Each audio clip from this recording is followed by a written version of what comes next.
Gold trusted gold buyers. మీరు తాకట్టు పెట్టిన బంగారాన్ని విడిపించి ఈ రోజు ఉన్న మార్కెట్ ధరకు కొనబడను. నెక్స్ట్ పాయింట్, జడ్జెస్ కొంతమంది జడ్జెస్ని తిడుతున్నారు, కరెక్ట్గా జడ్జిమెంట్ లేదని చెప్పి. మీ ఒపీనియన్ ఏంటి? వాళ్ళ వర్క్ వాళ్ళ జాబ్ చాలా ఎక్సలెంట్గా చేశారు. ఉమ్, నన్ను బిందు మాధవి గారు నువ్వు అని ఏకవచనంతో సంబోధించి లేకపోతే యువర్ లూజర్ అని చెప్పిన దానికి నేను బాధపడాల్సిన అవసరమే లేదు. ఎందుకనంటే నేను చేసిన యాక్ట్ గురించి ఆవిడ చెప్పాను కాబట్టి యాజ్ అన్ ఇండివిజువల్ తనకు అలా అనిపించింది, అది అన్నారు, నాకు నేనే యాక్సెప్ట్ చేసినప్పుడు ఇంకొకరు అన్నాక నేను ఎందుకు ఫీల్ అవ్వాలి? అవును, very simple as it is. Okay. తర్వాత నేను నర్వస్ కొన్నాను కాబట్టి కొన్ని ఫ్రేమింగ్ ప్రాపర్గా చేయలేకపోయాను, ఫార్మేషన్ డాట్స్ కనెక్ట్ అవ్వలేదు. బట్ స్టిల్ అభిజిత్ గారు ఎవరైనా అనుకుంటారు ఇది నిజంగా ఫేక్ కాదు, ఇతనిలోంచి ఏముందో ట్రూ సైడ్ తీయాలనే కదా పరిగెత్తమన్నారు, పరిగెత్తాను. లోపలికి వెళ్ళినప్పుడు నాకు ఆ డార్క్గా ఉంది, నాకు ఆ మాస్క్ వేసుకొని చాలా సఫికేటింగ్ ఉంది, నాకు ఆల్రెడీ ఉడికిపోతున్నా. టక్కుమని నాకు ఆ లైటింగ్ అడ్జస్ట్ అవ్వలేదు. నేను ఒక ఇంట్లో ఒక లైటింగ్ ఎన్విరాన్మెంట్లో ఉన్నామని టక్కుమని నాకు అది బాల్స్ కనపడలా. I accept. తర్వాత నేను చాలా బాల్స్ పట్టుకున్నాను. తర్వాత పరిగెత్తుకొచ్చి నేను ఆగ్గానే ఊపిరి ఆడట్లేదు, తెలుసు కదా మనం రప్పుతాం కదా, ఆ టైంలో బాటిల్ ఇస్తారు, water bottle, drink water catch చేస్తాను నేను. వావ్ అన్నారు శ్రీముఖి గారు, అది చూపించలేదు. But okay fine, not a problem. తర్వాత లూజర్ బోర్డ్ తీసి మాట్లాడమన్నారు, నేను తీనన్నా, లూజర్ బోర్డ్ వేసుకునే మాట్లాడాను, సింపుల్ అయిపోయింది. సో నా విషయం అయితే, నా దృష్టిలో అయితే judges they did their work and wonderful. And Srimukhi garu really I'm very glad. Srimukhi garu నాలో చూసారు సైడ్. నేను అన్నాను కూడా, మీరు అలా జడ్జ్ చేసేస్తున్నారు, నేను పరస్త్రీని కనీసం ముట్టుకొని తప్పుడు దృష్టితో కూడా చూడను, ఎలా జడ్జ్ చేస్తారు నన్ను? కొన్ని వచ్చినాయి, కొన్ని రాలేదు అన్నప్పుడు నవదీప్ గారు నిజంగా he has given an option. ఇంకో విషయం తెలియలేదు, నేను అభిజిత్ గారు యువర్ రాంగ్ అన్నా కూడా I respected that, thank you చెప్పాను, అంతే కదా. వాళ్ళు నాలో ఫైర్ పుష్ అయిపోతే అలా మాట్లాడి ఉండేవాడిని కాదేమో. నవదీప్ గారు ఒక అవకాశం ఇచ్చారు, అన్నారు ఆయన ఏమనంటే ఈయనలో ఏదో ఉన్నాయి సైడ్స్, లేయర్స్ ఉన్నాయి, షేడ్స్ చూడాలి, ఇప్పుడు మనకు అర్థం కావట్లా, తెలియట్లా, I want give an opportunity. అది జరిగింది, అంత సింపుల్. ఇప్పుడు లైక్ ఒక టాపిక్ చాలా సేపు షూట్స్ అయ్యింది, ఇప్పుడు మీరు ఇందాక చెప్పినట్టుగా బాటిల్ కానీ ఇది కానీ అలసిపోయినవి చాలా కట్ అయ్యాయి కదా, ఇలా చాలా మీరు మీ కొన్ని విషయాలు ఏమైనా కట్ అయిపోయినవి ఏమైనా ఉన్నాయా? షో ఫార్మాట్ కదా, ఇప్పుడు మనం చూసేది 30 minutes మనకి టెలికాస్ట్ అవుతుంది, 1 hour టెలికాస్ట్ అయినప్పుడు గంటన్నర 2 గంటలు ఏదో జరిగిందో మొత్తం అంటే ఒకటి అబ్బా ఇది మిస్ అయ్యింది, ఇది ఉంటే చాలా సార్లు అనిపిస్తుంది. ఎందుకంటే అది మన హ్యూమన్ పర్స్పెక్టివ్ గా, మన పాయింట్ ఆఫ్ వ్యూలో అరే ఈ పాయింట్ వచ్చింటే బాగుండేది. ఇలా ప్రతి కంటెస్టెంట్ అనుకుంటే అప్పుడు ఏమంటే ఒక సీరియల్ తీయాలి, రామకోటి తీయాలి, అది సాధ్యపడదు కదా. We should respect the show format అంతే. ఫ్రెండ్స్ గురించి మాట్లాడుకుంటున్నాము, ఇప్పుడు ఈ సీజన్లో ఫ్రెండ్స్ ఉన్నారా? ఇప్పుడు అగ్ని పరీక్షలో మీకు ఎవరైనా ఫ్రెండ్స్ అయ్యారా? ఇదో క్వశ్చన్ కూడా అడిగారు నన్ను, ఫ్రెండ్షిప్ చేయరా, బయట ఫ్రెండ్స్ ఉన్నారా అడిగారు. నాకు చాలా లిమిటెడ్ ఉన్నారు, నేను అది క్లియర్ చెప్తాను శివ. నేను మనసుతో ఆలోచిస్తా, ఏ ఫ్రెండ్ అయినా కూడా నాకు ఆ ఫ్రెండ్ కులానికి, మతానికి, ప్రాంతానికి విపరీతంగా ఉంటేనే, విరుద్ధంగా ఉంటేనే నాకు నచ్చుతాడు. ఓకే, ఈ పారామీటర్స్ మీద ఏమైనా మాట్లాడితే నాకు నచ్చవు. తర్వాత నేను మనస్ఫూర్తిగా లోపలికి డీప్కి వెళ్తే అదే ఫ్రెండ్ అనుకుంటాను నిజంగా. బయట హాయ్ బాయ్ అనే చాలా మంది ఫ్రెండ్స్ ఉంటారు, నా డెఫినేషన్ వేరు. ఒక ట్రూ ఫ్రెండ్ అనే అతను కొన్ని క్వాలిటీస్ ఉండాలి, ఈ సెట్ ఆఫ్ క్వాలిటీస్ ఉండాలి అనుకుంటాను. ఒకటి చెప్తున్నా, గులకరాలు కంకరాలు అన్ని చోట్ల దొరుకుతాయి, అబాండెంట్గా దొరుకుతాయి. Diamonds are rare, true friend is very rare, simple. అదే సో నాకు ఫ్రెండ్స్ చాలా తక్కువ, లిమిటెడ్ పీపుల్. అక్కడ చెప్పడం my parents are my best friends, my wife is best friend. నాకు సెట్ ఆఫ్ పీపుల్ కొంతమంది ఫ్రెండ్స్ ఉన్నారు, లిమిటెడ్గా ఉన్నారు. షోలో నన్ను అడిగారు, నేను ఐ వాజ్ వెరీ క్లియర్, నేను ఒకటే మాట చెప్తా, షోలోకి వెళ్ళేది ఫ్రెండ్షిప్ చేయటానికా? కాదు. బట్ ఆర్గానిక్ అవుతే ఓకే ఫైన్, బట్ అక్కడ ఆర్గానిక్ అయినా ఏదైనా ఫ్రెండ్షిప్ నేను అదే చెప్తున్నాను. అది చెప్పాక నాకు ఫ్రెండ్ అనేది నాకు క్లోజ్ ఫ్రెండ్, డీప్ ఫ్రెండ్ అది కాదు, నాకు తెలుసు కదా, నాకు మనసుకి హత్తుకోవాలి. ఇప్పుడు మీ జీవితంలో ఒక మనిషితో 24/7 100 days ఎప్పుడు జర్నీ చేసి ఉండరు కదా. కరెక్ట్. ఇక్కడ చేయబోతున్నారు, ఏ పర్సన్ తోటి, మీ బెస్ట్ ఫ్రెండ్ అయినా, మీ డైమండ్ ఫ్రెండ్ అయినా చేయరు. కరెక్ట్. కానీ ఇక్కడ చేస్తారు, చేయాల్సి వస్తుంది. ఆ పరిస్థితి అంటే ఇంకా ఎక్కువ కనెక్ట్ అయ్యే ఫ్రెండ్స్ అవుతారు కదా, ఛాన్సెస్ ఉంటాయి డెఫినెట్ గా. ఎందుకంటే ఆబ్వియస్ గా నేను అన్ని రోజులు ఒకేలాగా ఏదో అగ్ని జమదగ్నిలా కూర్చోలేను. నాలో ఇంకో వేరే షేడ్స్ కూడా ఉంటాయి కదా. నాలో నా humour angle, I use to humour or that hammer రెండు ఉంటాయి. సో కాబట్టి ఆబ్వియస్గా అక్కడ వెళ్ళినప్పుడు ఆర్గానిక్గా మాట్లాడాలి, ఇంటరాక్ట్ అవ్వాలి. అదే కొంచెం నాకు భయం ఏంటంటే, ఇక్కడ మనం కొన్ని మాట్లాడితే దీన్ని మనకి ఎగనిస్ట్గా వాడతారు, అర్థం కదా. ఇట్ హ్యాపెండ్, అగ్ని పరీక్షలో ఇది జరిగింది.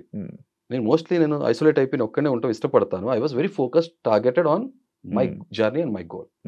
ఓకే, షోలోకి వచ్చిన తర్వాత కెమెరా ముందుకు వచ్చినప్పుడు you give the task what I'm, my calibre, my potentiality ఎంతవరకు ఉందో అది ప్రూవ్ చేసుకుంటాను. ఇంకొకటి ఏంటంటే నేను కొంచెం క్లోజ్ అవుతే ఆటోమేటిక్ ఏమవుతుందంటే నేను కొంచెం ఎమోషనల్ పర్సన్ని. నేను ఎంత కోపం ఉందో నాలో ఎమోషనల్ సైడ్ కూడా ఉంటుంది. ఆటోమేటిక్ క్లోజ్ అయినప్పుడు ఏమవుతుందంటే నాకు ఒక ఫిల్టర్ బ్యారియర్ వచ్చేస్తుంది, ఆ మనిషిని గట్టిగా అనలేను.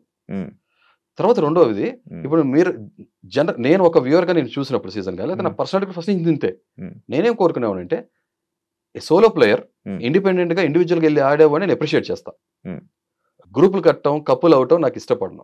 ఇప్పుడు ఇందాక ఇన్ని రోజులు చూసిన సీజన్స్ లో ఎవరు నచ్చని గ్రూపులు ఏంటి, నచ్చిన పర్సన్స్ ఎవరు? శివాజీ గారి గ్రూప్ మనకి ఏదైతే సీజన్ 7 ఉందో, నేను అంటే I can name many groups. Okay, Shivaji గారిది ఏదైతే ఉందో స్పై బ్యాచ్, తర్వాత ఆపోజిట్ స్పైడర్లు ఇవన్నీ నాకు నచ్చలేదు. ఓకే, ఇంకా ఒక మనిషి సత్తా Shiva face to face, man to man తెలుస్తుంది. గ్రూప్ కట్టి ఆడిన తర్వాత నేను పులి వేటాడే వేటని నేను అప్రిషియేట్ చేస్తా. సింహం కన్నా కూడా ఓకే గుంపుగా వేటాడి గెలుచుకుంటాయి తోడేళ్ళు, ఉల్ఫ్ ప్యాక్, వాటి స్ట్రాటజీ వర్కౌట్ అవుతుంది, వాళ్ళ సక్సెస్ రేట్ ఎక్కువ అవుతుంది. బట్ పులి సింగిల్ గా వేటాడుతుంది, సోలోగా. I appreciate that. అంతే. ఎవరు ఇన్ని సీజన్స్ లో ఎవరు నచ్చింది నాకు? కరెక్ట్ గా చెప్పాలంటే నాకు హిందీ బిగ్ బాస్ లో నాకు శిల్పా షిండే అనే తెలుగులోకి వచ్చేప్పుడు నేను అదే చెప్పా కదా, విజయ్ సని నచ్చాడు. విజయ్ సని కావాలి ఇంకో పేరు చెప్పా, అంబటి అర్జున్ నచ్చాడు నాకు. I like this game. Unfortunate wild card contestant, మీకు తెలుసు వైల్డ్ కార్డ్ కంటెస్టెంట్ కి అడ్వాంటేజ్ డిసడ్వాంటేజ్ రెండు ఉంటుంది. డిసడ్వాంటేజ్ ఎక్కువ. అర్జున్ గ్రూప్ లో లేడా? Mostly he was not in to group.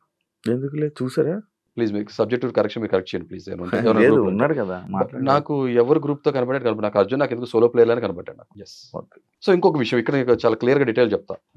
ఇప్పుడు ఫ్రెండ్ కి ట్రోఫీ ఇవ్వం కదా, ఫ్రెండ్ కి ట్రోఫీ ఇచ్చేటంటే నువ్వు నీ ఫ్రెండ్ గెలిపించడం కోసం వెళ్తున్నావు. వెళ్ళినప్పుడు నీ ఫ్రెండ్ యొక్క ట్రూ పొటెన్షియాలిటీ జనం తెలియట్లా, అంతే కదా. మీ ఫ్రెండ్ పరితం ఉన్న టాస్క్, కాలు నొప్పి ఉంది, నువ్వు భుజం వేసుకుని పరిగెత్తేస్తావు. నీ ఫ్రెండ్ పొటెన్షియాలిటీ లేదు కదా అక్కడ. Who's the winner here? It's an unfair advantage to you and it's not an ethical practice to other contestant కదా. అన్నప్పుడు నీ ఫ్రెండ్ గెలిపించాలన్నప్పుడు నువ్వు కాము ఇంట్లో ఉండు, ఇంకొక ట్రూ డిజర్వింగ్ కంటెస్టెంట్ వస్తాడు షోలోకి, అంతే. యాక్చువల్లీ బిగ్ బాస్ లోనే కొన్ని టాస్క్లు ఉంటాయి.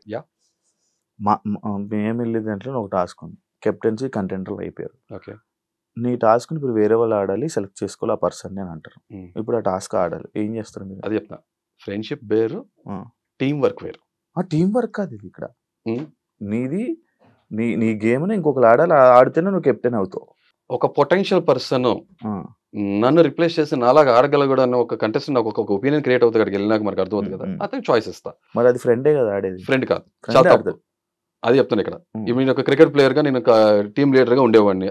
ఓకే, నేను కెప్టెన్ కాలేజ్ లో. ఓకే, ఇప్పుడు నేను నాకు టీం కెప్టెన్ గా ఉన్నప్పుడు నేను ఏం చేసామంటే, ఎదురుగుండా టీము ఎలా ఉంటుందో దాని ఒక ఐడియా వస్తుంది కదా, దాంట్లో బౌలింగ్ స్ట్రెంత్ ఎలా ఉంది, బ్యాటింగ్ స్ట్రెంత్ ఎలా ఉంది, ఆ సిచ్యువేషన్ తగ్గట్టు ఏం చేసామంటే, ఈ టీం మెంబర్స్ ఉందా నా ఫ్రెండ్స్ కాదు, these are best players what I picked up. ఆ సిచ్యువేషన్ తగ్గట్టు స్ట్రాటజీ వేసి, అరే నా ప్లేస్ లో నేను ఒక ఓపెనర్, ఓకే ఇతను ఫేస్ బౌలర్ వస్తున్నాడు అనుకో, నేను ఓపెనింగ్ తీసుకుంటా స్టాండ్. ఇతను యార్కర్ వేస్తా, లేకపోతే ఓవర్ ద వికెట్ వేస్తా, లేకపోతే అరౌండ్ ద వికెట్ వేస్తాడు, నాకు ఈ స్ట్రెంత్ ఉంది, నేను ఈ బౌలర్ని హ్యాండిల్ చేయగలిగినప్పుడు నేను వెళ్తా. నేను హ్యాండిల్ చేయలేనరా ఈ టైప్ ఆఫ్ అటాక్ వస్తుంది అన్నప్పుడు నా ప్లేస్ లో నన్ను రిప్లేస్ చేసి who can perform very good అని అతన్ని పంపిస్తా. He need not be my friend, అంతే సింపుల్. నైస్ బ్రో, బాగుంది. కోపిష్టి మనిషి అని మీరే అన్నారు కదా. ఎస్. అంటే కోపిష్టి అంటే ఇప్పుడు ఉదాహరణకి మీరు టక్మని ఎక్కడన్నా ఉమ్మూసేశారు, నా పిచ్చి కోపం వచ్చేస్తుంది. చెత్త పడేశారు, పిచ్చి కోపం వస్తుంది. ఓకే, ఇలా మీరు ఏదైనా తప్పులు చేస్తున్నారు అనుకో, మనకు సోషల్ లివింగ్ క్రీచర్ మనం. స్వచ్ఛ భారత్ అనే ఎందుకు వచ్చిన మూమెంట్? ప్రపంచ దేశాలు ఎలా చూస్తున్నాయి మనని? మనం డర్టీ అని చూస్తున్నారు. నువ్వు ఒక భారతీయుడు అయి ఉండి, మనం ఒక భారతీయుడు అయి ఉన్నప్పుడు మనకి నైతిక బాధ్యత ఏంటంటే సమాజంలో ఎలా బతకాలనేది ఒక కొన్ని మనకు కట్టుబాట్లు ఉండాలి. అవి లేకుండా ఇష్టం వచ్చిన బతుకుతా, నేను అన్అకౌంటబుల్ బతుకుతా అంటే కుదరదు. నా దృష్టిలో అయితే కోపం వస్తుంది. నీ లైఫ్ నువ్వు బతకడానికి నీకు రైట్ ఉంది, you have all the rights. కానీ పక్కన లైఫ్ ఎఫెక్ట్ చేసే రైట్ మనకి లేదు. చాలా సింపుల్. అలా ఏం జరిగినా సరే కోపం వస్తుంది. అంటే వెళ్ళేవాడు పితకొని కొడితే నేను ఎర్రగడ్డలో ఉంటా, అలా చేయకూడదు. ఎలా ఉండాలంటే, ఉదాహరణ మీరు ఉన్నారు శివ, పొరపాటున ఎవడొచ్చి మనం గుద్దేసి వెళ్ళిపోయాడు, వెంటనే పట్టుకుని కొడతా. కొట్టాలా వద్దా? కొట్టాలి. మీరు వెళ్తున్నారు, వచ్చేసి ఎవడో ఎల్ భాష యూజ్ చేశాడు, కొడతామా లేకపోతే వద్దు బ్రదర్ చెప్పం కదా. కానీ అంటారు కదా ఫస్ట్ కొట్టడం తప్పు, ఫస్ట్ కొట్టకూడదు. ఆబ్వియస్ గా సొసైటీ అలా చెప్తుంది, అది చెప్పట్లా. ఆ కోపం వెనక ఉన్న కారణం బలమైందైతే కొట్టచ్చు అంటారా, జస్టిఫైబుల్ అంటే అది చెప్తున్నాను కదా. ఎదుటి మనిషి గౌరవం అనేది తన చేతుల్లో ఉంటది, తను ప్రవర్తించే విధానంలో ఉంటది. చాలా సింపుల్ లాజిక్ అంతే. And for more videos, please subscribe to iDream. Please subscribe to iDream. Please subscribe iDream. And please subscribe to iDream. For more videos, subscribe to iDream. please like, share and subscribe to the channel. Congratulations, iDream. Subscribe to iDream. Subscribe to iDream. So subscribe to iDream Media. iDream ki iDream team andarki huge congratulations. Please subscribe iDream Media. Please subscribe to iDream. Subscribe iDream. Please subscribe to iDream. iDream అంటే నా కళల channel subscribe చేసుకున్న నోరు తిరుగుతలేదు, మీరైతే గంట గుర్తు కొట్టండి. For more such videos, please subscribe to iDream. Subscribe to iDream. Please subscribe to iDream. Please subscribe iDream Media. Please do subscribe to iDream. Please subscribe to iDream Media. For best entertainment and information, please subscribe iDream. And don't forget to subscribe to iDream.